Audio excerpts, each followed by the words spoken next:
Oke, pertemuan pertama kita akan berdiskusi tentang kontrak belajar, ketertarikan CPMK, CP profil lulusan dengan mata kuliah, dan mengenal lebih dekat tanggung jawab sosial perusahaan.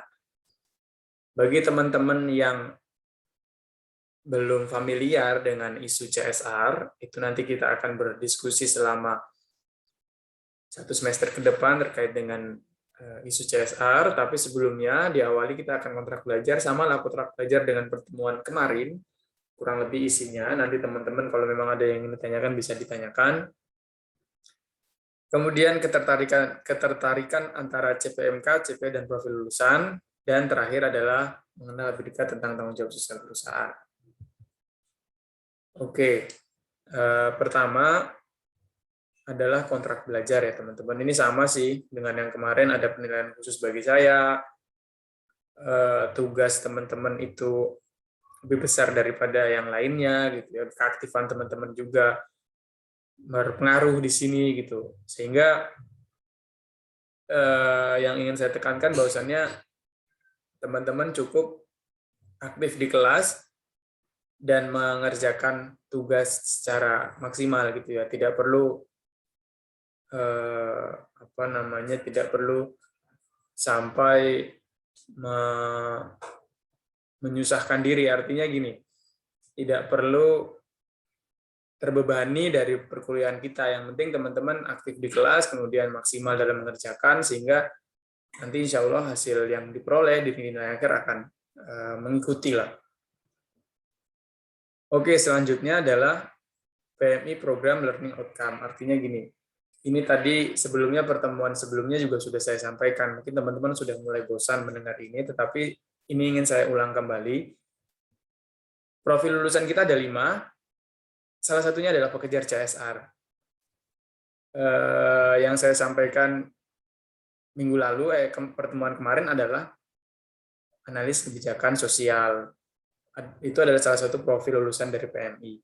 Nah, untuk pertemuan kali ini, penekanannya adalah profil lulusan PMI salah satunya adalah pekerja CSR. Pekerja CSR tuh istilahnya banyak sih teman-teman, kalau sering dengar kayak CD officer, CSR officer, mungkin ada community empowerment, atau mungkin pendamping lapangan, atau mungkin humas. Kadang-kadang dia merangkap ya kegiatannya di humas juga. Tapi kurang lebih sih sebenarnya kalau saya bahasakan, pekerja CSR itu adalah karyawan atau seorang ahli yang bekerja di sebuah perusahaan, dan tugas dari ahli tersebut adalah mengelola dana tanggung jawab sosial sebuah unit bisnis untuk didistribusikan kepada masyarakat. Dan tentunya pendistribusian ini berdasarkan keberlanjutan dan pemberdayaan. Artinya tidak hanya charity saja, tidak hanya pemberian cuma-cuma saja, tetapi pemberian yang memberdayakan dan berkelanjutan. Oke, itu profil lulusan kita ya. Ini silahkan coba direnungkan. Saya sering menggunakan istilah direnungkan. Apakah teman-teman tertarik di profil lulusan ini? Kalau tertarik ya, teman-teman bisa mendalami mata kuliah ini, dan semoga ketika lulus nanti bisa menjadi bekal lah kira-kira ketika teman-teman ingin terjun di bidang ini. Nah, capaian pembelajarannya apa ya? Mengetahui dan mengimplementasikan, masih sama dengan pertemuan kemarin, tetapi di sini khusus spesifik berbicara tentang pengembangan corporate social responsibility. Nah, kemudian turun ke capaian pembelajaran mata kuliah. Nah, mata kuliah ini selama 14 pertemuan ini apa sih yang ingin kita diskusikan? Kurang lebih sih capaiannya. Yang pertama adalah memahami kebijakan global dan nasional. Jadi nanti di bulan Januari ini teman-teman, kalau kita udah berdiskusi tentang kebijakan CSR di tingkat global dan nasional, teman-teman sudah harus di luar kepala. Itu adalah targetnya.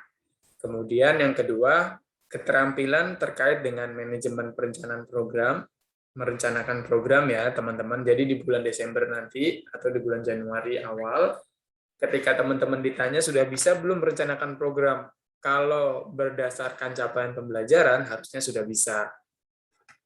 Kemudian mengimplementasi hingga ke monitoring dan evaluasi. Nah, yang saya sampaikan ya pertemuan kemarin, sebenarnya beririsan sih mata kuliah manajemen CSR dengan monitoring dan evaluasi.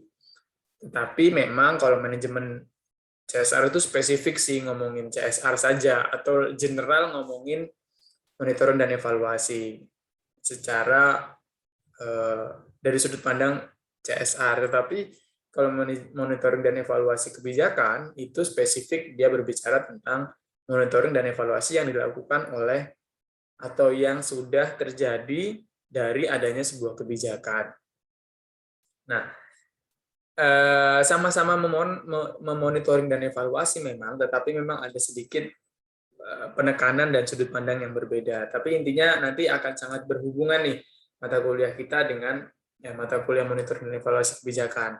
Kebetulan pengampunya sama-sama saya, jadi ada kemungkinan nanti isu-isu yang diangkat di sana itu mirip-mirip atau akan sangat berkaitan dengan monitoring yang ada di perusahaan.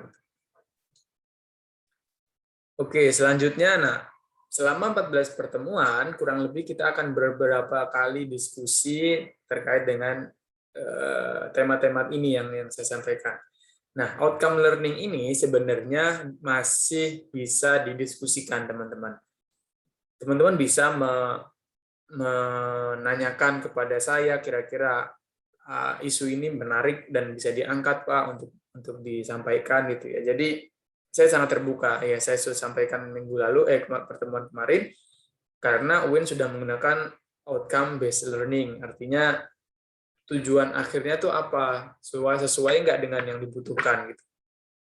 Nah, ini berdasarkan beberapa pertimbangan. Yang pertama memang sudah ada RPS-nya. Jadi kalau ingin yang saya sampaikan, kalau kita ngomong outcome based learning, ada nggak perubahan dari tahun lalu? Kalau teman-teman nanya, ada di poin keempat, Komitmen Nasional Permen LHK nomor 1 tahun 2021. Tahun lalu atau semester ganjil di angkatan kakak tingkat kalian, ini bukan Permen LHK nomor 1 tahun 2021, tetapi Permen LHK nomor 3 tahun 2014 kalau nggak salah. Dan itu menjelaskan tentang hal yang sama sebenarnya, tetapi karena saya bilang tadi kita outcome based learning, materi yang kita sampaikan itu terupdate atau bisa diupdate dan didiskusikan berdasarkan kebutuhan dari mahasiswa. Oke, kurang lebih kita akan berbicara tentang pengertian, CS dan pembangunan berkelanjutan, komitmen global ISO 26000, Permen LHK, studi kasus, merancang program, social mapping, Renstra, Renja, implementasi sampai ke monitoring dan evaluasi. Ya, ini kurang lebih yang akan kita diskusikan. Saya sekali lagi terbuka kalau teman-teman ingin berdiskusi terkait dengan materi. Saya sangat terbuka dan bisa diberikan masukan lah, kira-kira apa isu yang menarik untuk dikaji. Ya, sekarang masuk ke substansi ya. Tadi sih gambaran overview-nya lah, perkuliahan kita mau seperti apa, terus apa aja materinya. Nah, sekarang sudah masuk ke substansi.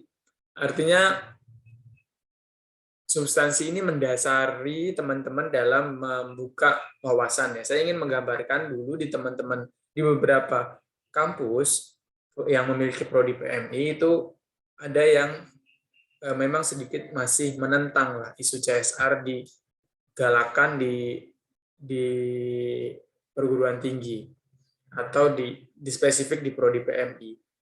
Mengapa demikian? Karena memang image-nya perusahaan itu nggak ada baiknya, pokoknya jahat. Dia mengeksplorasi alam masyarakat, mengeksplorasi alam yang ada di sebuah wilayah tanpa memikirkan masyarakat sekitarnya. Dan biasanya image ini terbentuk karena perusahaan-perusahaan tambang. Meskipun perkembangannya perusahaan tambang juga banyak yang peduli terhadap lingkungan ya, tapi setidaknya image gambaran dari mahasiswa atau prodi PMI itu merasa tidak pas nih kalau isu CSR isu perusahaan atau unit bisnis dimasukkan ke sebuah bahan kajian gitu, karena memang kita harus menentangnya. Nah, eh, paradigma pembangunan kesejahteraan ini mulai bergeser dari sana. Meskipun tadi ya isu-isu yang seperti itu kan adalah satu hal tersendiri, tetapi yang ingin disampaikan pada slide ini sebenarnya adalah ketika kita berbicara kesejahteraan, dulu itu kan ada istilah welfare state. Kalau teman-teman mata kuliah saya kan ada yang KPK dulu itu kan kita berbicara tentang kesejahteraan, eh, negara kesejahteraan ya. Artinya semua kesejahteraan atau tanggung jawab masyarakat, apa, hak-hak masyarakat itu ditanggung oleh pemerintah. Nah, ada nih isu baru yang diangkat, meskipun sebenarnya sudah lama sih speaker ini menyatakan ini, yaitu welfare pluralism. Apa sih sebenarnya welfare pluralism ini? Bergesernya paradigma yang dulunya negara bertanggung jawab penuh, sekarang aktor-aktor di dalam atau institusi-institusi yang ada di dalam pemerintahan atau di dalam sebuah negara itu juga memiliki peran dalam mensejahterakan masyarakat. Nah, di sini ada, dia berkata ada 4 lah ya, ada state, private sector, NGO, dan civil society. Bahkan masyarakat sendiri itu berpengaruh atau memiliki peran ya dalam meningkatkan kesejahteraan. Nah, yang ingin saya tekankan, sebenarnya saya sepakat dengan terminologi ini atau pandangan ini, bahwasannya sekarang ini nggak hanya tanggung jawab pemerintah, tapi semua aktor tuh punya peran gitu ya. Nah, perannya dalam yang ingin kita diskusikan adalah spesifik peran private sector. Artinya bagaimana swasta bisa memberikan kontribusi dalam meningkatkan kesejahteraan masyarakat. Dengan cara apa sih? Atau masa iya sih perusahaan memberikan perhatian di apa nama untuk kesejahteraan masyarakat, lagi kalau teman-teman yang tinggal di Kalimantan gitu ya, terus dekat dengan perusahaan tambang batu bara gitu, atau perusahaan yang tinggal di Papua dengan berdekatan dengan Freeport, atau di Lombok dengan Newmont gitu kan, atau di Sumatera Selatan dengan PTBA ya, Bukit Asam. Pasti teman-teman bayangin perusahaan tuh besar gitu ya, mengeksplorasi, menimbulkan polusi gitu ya. Nah, image-image tersebut terpatri nih biasanya di pikiran teman-teman. Tapi setidaknya yang ingin kita diskusikan, kita harus berpikir secara objektif gitu ya. Kalau kita ngomong apakah perusahaan melakukan hal baik, ya kita sampaikan perusahaan melakukan hal baik. Kalau tidak melakukan hal baik, ya kita sampaikan juga perusahaan tidak melakukan hal baik. Nah, coba beberapa perusahaan dilihat perusahaan lain yang melakukan hal baik gitu ya, kayak kalau yang paling terkenal sih kayak Jarum gitu ya, punya beasiswa, Danone gitu ya, atau mungkin Aqua. Nah kan dia punya banyak perusahaan, punya banyak tanggung jawab sosial yang diwujudkan dalam program-program. Nah itu juga praktik baik yang harus kita apresiasi gitu, dan itu meningkatkan atau membantu mewujudkan kesejahteraan yang ada di masyarakat tentunya. Oke, selanjutnya, nah ini memperkuat atau memperkokoh bahwasannya perusahaan tuh penting juga melakukan atau berkontribusi untuk meningkatkan kesejahteraan masyarakat, yaitu paradigma triple bottom line. Kalau mungkin yang sering dengar istilah ini, itu 3P ya, ada people, ada profit, ada planet. Artinya, kalau anak-anak ilmu sosial gitu ya, atau ilmu ekonomi gitu, orientasi dari sebuah unit bisnis adalah profit sebesar-besarnya, kemudian modal serendah-rendahnya. Nah, itu nggak bisa sekarang kalau diterapkan, karena memang ada faktor-faktor lain yang sangat berkaitan yang bisa berdampak pada profit itu secara tidak langsung ya. Dikemas oleh Elkington ini ada profit, ada people, dan ada planetnya juga. Nah, mungkin saya sih memancing nih teman-teman. Mungkin menurut teman-teman ada hal lain nih kira-kira yang nggak hanya 3 Pak, mungkin 4, mungkin 5.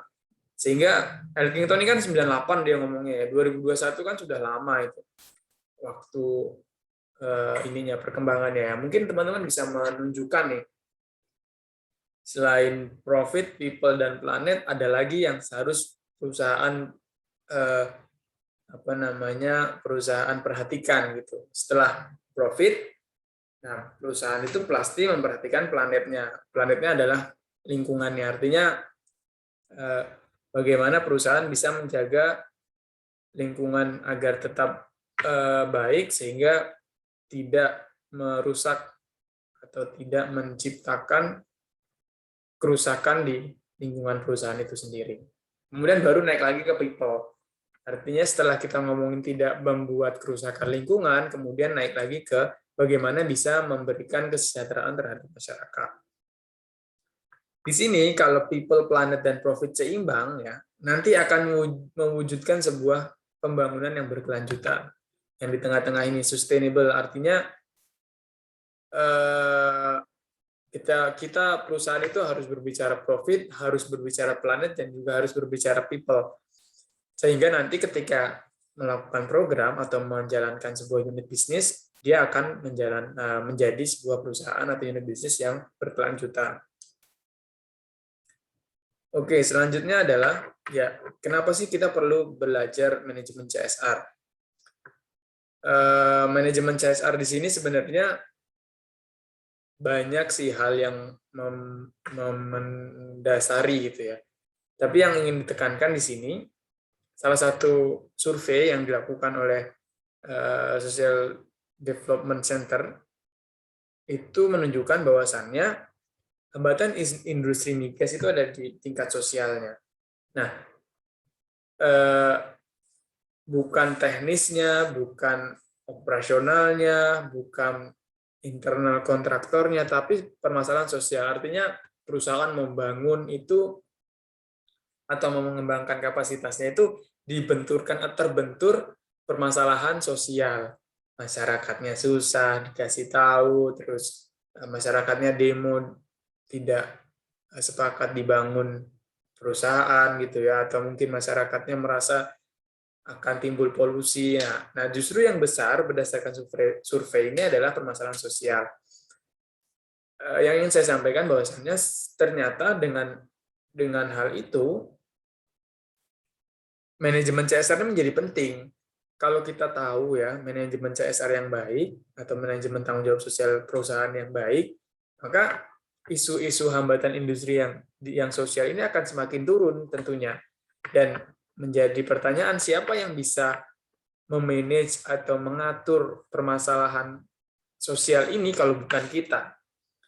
Kalau bukan mahasiswa PMI UIN Sunan Kalijaga. Karena memang posisinya nggak mungkin dihandle oleh tim teknik atau tim teknis yang ada di perusahaan. Anak-anak teknik kimia, teknik industri, kan nggak mungkin berhadapan dengan masyarakat. Nggak mungkin menyelesaikan permasalahan, mencari titik temu antara perusahaan dan masyarakat. Karena memang mereka nggak belajar itu. Nah, peran kita sebenarnya ada di sana. Coba direfleksikan teman-teman, ada nggak di sekitar perusahaan sekitar rumah teman-teman ada perusahaan yang cukup besar, kemudian sudah melakukan tanggung jawab sosial perusahaan. Coba refleksikan, apakah memang benar permasalahan sosialnya sering muncul nih dengan adanya perusahaan di sana. Kalau memang benar kan berarti mendukung data ini, dan coba direfleksikan lagi siapa yang menyelesaikan permasalahan itu. Pastinya itu orang-orang yang memiliki jiwa sosial tinggi, atau kalau secara akademisi itu berijazah dari orang-orang sosial biasanya. Justru orang-orang teknik karena memang tidak belajar spesifik di sana, jadi tidak merasa kesulitan. Oke, ini trigger lah buat teman-teman. Oh, ternyata penting loh kita belajar manajemen CSR, dasarnya tuh ini. Dan kita ini dituntut untuk bisa memfasilitasi keinginan masyarakat atau kebutuhan masyarakat dengan keinginan perusahaan. Ya, ini refleksi buat teman-teman. Kira-kira dari profil lulusan menjadi pekerja CSR ini mau jadi apa, teman-teman? Masih sama, ada 3 dan 1 kok yang kalau teman-teman nggak berminat di CSR ya nggak apa-apa, karena masih ada 4 profil lulusan lain.